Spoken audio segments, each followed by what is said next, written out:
of Foundation Church.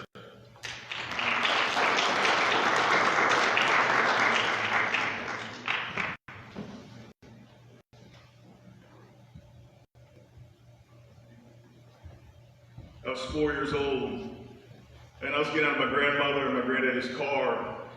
It was an old Pontiac, 4-door, had other seats, bench seat across the front, and we had been somewhere, I don't remember where. Probably a family reunion, possibly a church get-together, I have no idea. What I do know is I had this giant tiger that I'd carry around with me.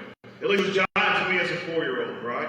And so it would take both my arms to kind of pick it up and kind of hold it and walk with it. But I also knew in the back of that Pontiac there was some food hanging out back there, some barbecue chicken. And if you've been at your grandmother's house, then you know the kind of dishes like so right now in our house, if we were to take food to somebody, we would put it in a little plastic Tupperware container, and we would take it. My grandmother were to take food to somebody's house. She put it in this glass dish, right? This blue wavy stuff, this real fancy stuff. I mean, it's not going to give you the leftovers, it's going to give you the best thing. Well, for some reason, I don't know how, because my grandmother's barbecue chicken was incredible. We came back with barbecue chicken, right? I don't know what happened. But as we're getting ready to get out of the car, I told my granddad, I said, Granddaddy, let me carry the barbecue chicken. He said, why don't you get your tiger, and I'll carry the barbecue chicken.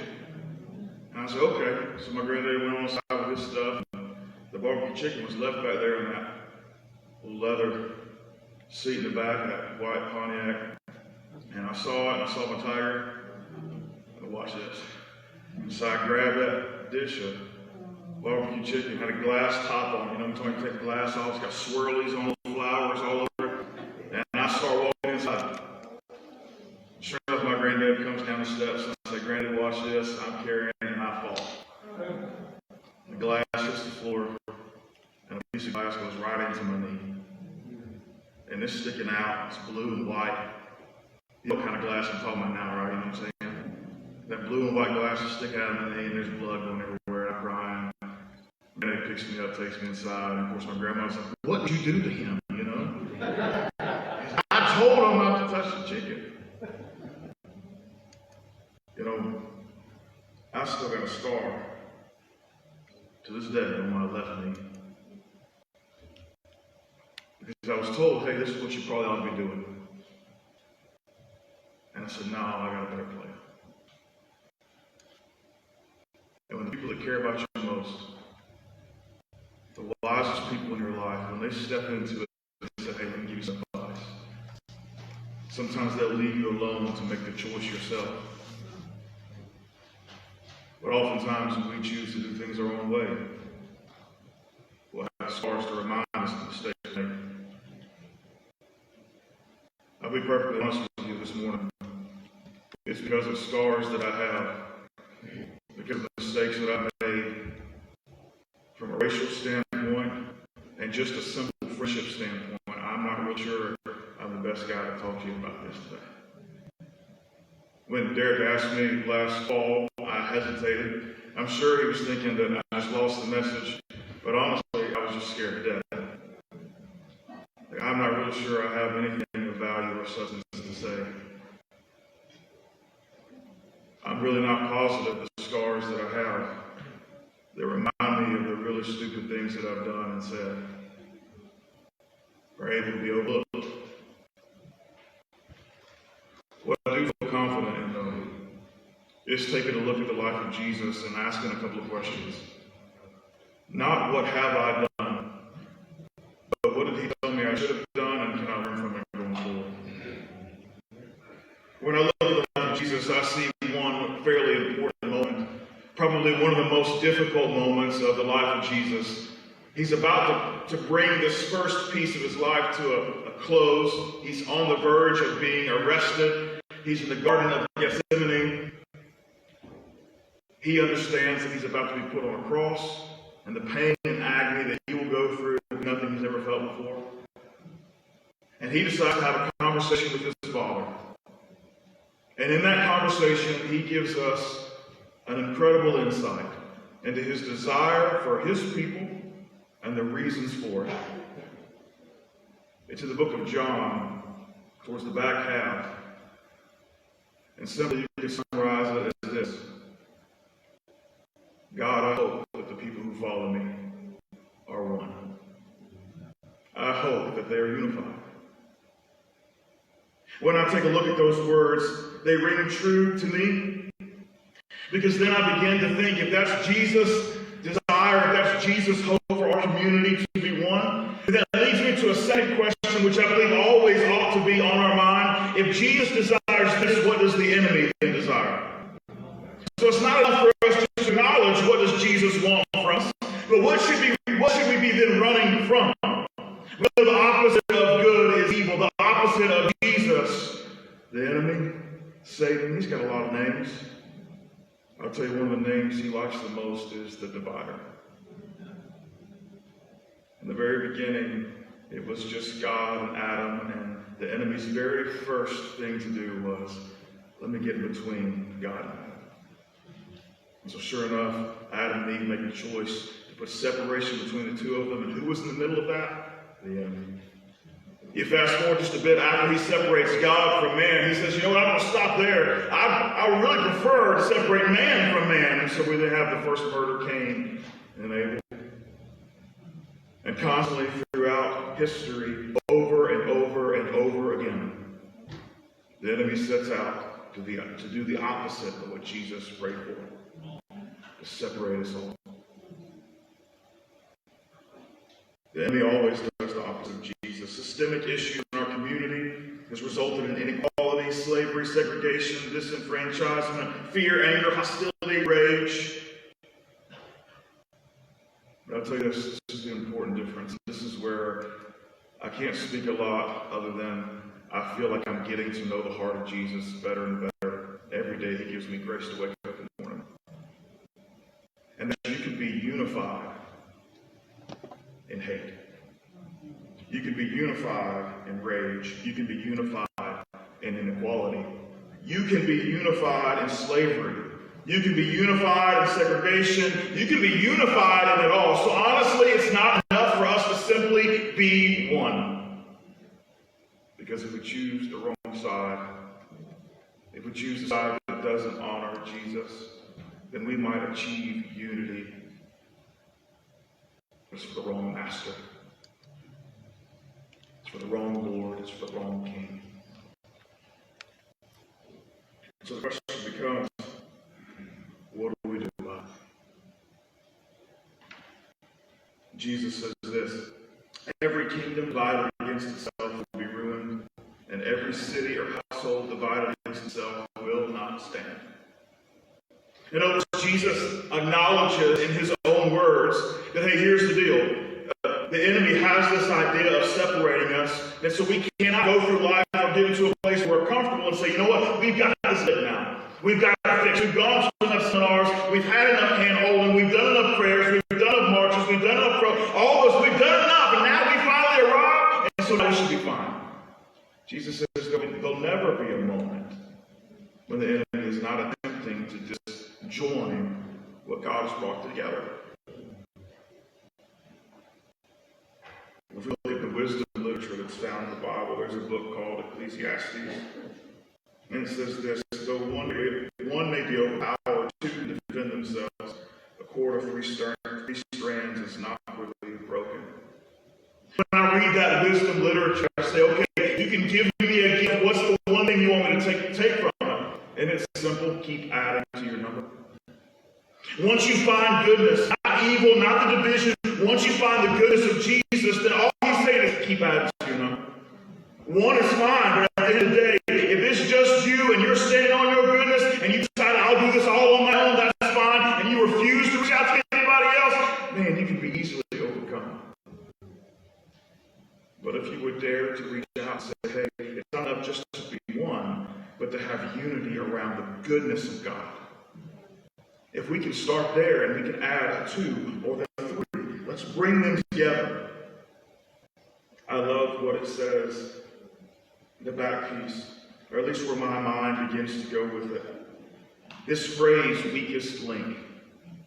I don't know if that resonates with you. If you know what? When we look at a chain, there's a lot of chains, but there's one link that's really weak. So if you put a lot of tension on what these chains are attempting to do together, if there's a weakest link, then that whole thing snaps. And everything that the entire chain was attempting to do falls apart. But if you notice in the wisdom literature, this is a cord of three strands. You see, when you put chains together, the individual strength is what matters. When we overlap cords together and you weave them together, suddenly it's okay for you to have weak strands among you, because then they can rely on more strength. You can have 5, 6 strands put into a rope, and 2 or 3 of them can be frayed. But if the others are exceedingly strong, when you're together, that strength rises. This is where I'm just not sure what to say. I want to give it a shot. I get to deal with people week in, week out, day in and day out. And I'll share with you what I found. And maybe it's not what anyone else has found. This is what I found. Is people don't change overnight, even when they realize they should. But they typically take really small baby steps.